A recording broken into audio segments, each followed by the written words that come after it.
আমার ঘর বাড়ি জ্বালিয়ে ফেলছে, আমার গাড়ি ভাঙছে, আমাকে বিভিন্ন ধরনের হেনস্থা করেছে। আমার নেতাকর্মীদেরকে, অসংখ্য নেতাকর্মীদেরকে মারধর, হাড় ভাঙা, এবং আমার পাশে বসা আছে জাহাঙ্গীর আলমকেও ওনাকে ফাও ভেঙে ফেলছে। এরকম আমাদের 16টা ইউনিয়ন পৌরসভার মধ্যে প্রত্যেকটা ওয়ার্ডে আমাদের অসংখ্য নেতাকর্মী নির্যাতিত হয়েছে এবং মারধর খেয়েছে এবং জেল জুলুম অত্যাচারিত হয়েছে। এরও ধারাবাহিকতা আমি নাঙ্গলকোটের হাল ধরেছি। নাঙ্গলকোটের আমি দুইবার উপজেলার আহ্বায়ক ছিলাম এবং দুইবার কুমিল্লা দক্ষিণ জেলার যুগ্ম আহ্বায়ক হিসেবে কাজ করে আসছি। এখন দলে যাকে মনোনয়ন দিয়েছে আমরা তার নির্বাচন করেছি। আমিও দলের মনোনয়ন চেয়েছিলাম, আমাকে বলেছিল যে আমরা যাকে পছন্দ হয় তাকে দেই, আপনি নির্বাচন করেন। এখন তার ধারাবাহিকতায় আমি উপজেলা নির্বাচন দলে আমাকে সিদ্ধান্ত দিবে মনে করি এবং আমি উপজেলা নির্বাচন করব এবং আমার নেতাকর্মী উজ্জীবিত থাকবে।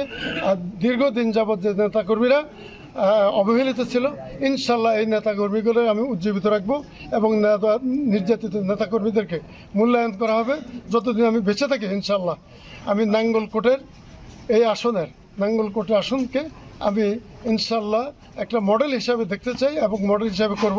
আপনারা জানেন আমি আবার আমার নিজস্ব অর্থায়ন এবং আমি কিছু স্কুল, কলেজ, মুক্তব মাদ্রাসা এবং মেডিকেল কলেজ করার ইচ্ছা পোষণ করছি। আল্লাহ তাআলা যদি তৌফিক দেন, ইনশাল্লাহ দেশ দশের দোয়ার বদৌলতে আমি 1.5 কানি জমিন রেখেছি একটা মেডিকেল কলেজ হাসপাতাল করার জন্য এবং 2-3 কানি জমিন রেখেছি রাস্তার পাশে স্কুল, কলেজ, মুক্তব মাদ্রাসা এবং ইত্যাদি প্রতিষ্ঠান করার জন্য। আমরা এই প্রতিষ্ঠানগুলো যদি এলাকার জন্য করে দিতে পারি, আমরা ইনশাল্লাহ আমাদের এলাকার লোকজন উপকৃত হবে এবং বিভিন্ন এলাকার থেকে লোকজন এখানে আসে পড়াশোনা করবে। আমি যদি নির্বাচন আল্লাহ তাআলা ইনশাল্লাহ করি, ইনশাল্লাহ আমি করব, আগামী উপজেলা নির্বাচন করব। আপনাদের সবার, আপনি তো নির্বাচনকে সামনে রেখে এখন জাতীয় নির্বাচনও মাঠে ঘাটে গিয়েছেন, জনবান্ধব কর্মী যখন অবশ্যই আপনার কর্মীদের সাথে আপনার যোগাযোগ হয়েছে। এখনও রমাদান উপলক্ষে বিভিন্ন জায়গায় ইফতার মাহফিল করেছেন, বিভিন্ন প্রোগ্রামে অ্যাটেন্ড করেছেন। স্থানীয় যে সকল জায়গাগুলো গিয়েছেন, স্থানীয় নেতাকর্মী যারা আপনাদের, তারা কি আশ্বস্ত করছে বা তারা কি চাচ্ছে আপনার কাছে? এখন আপনারা জানেন স্থানীয় নেতাকর্মী ইনশাল্লাহ বিপুল সাড়া দিচ্ছে যে আমাকে নির্বাচন করার জন্য।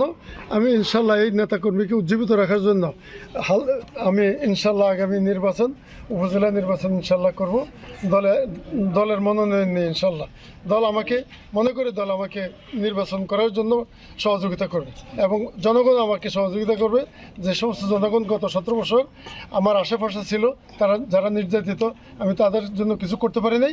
ইনশাল্লাহ যদি সরকারিভাবে আল্লাহ তাআলা যদি আমাকে নির্বাচিত হয়, আমি সরকারিভাবে তাদেরকে মূল্যায়ন করবো ইনশাল্লাহ। আশা করি।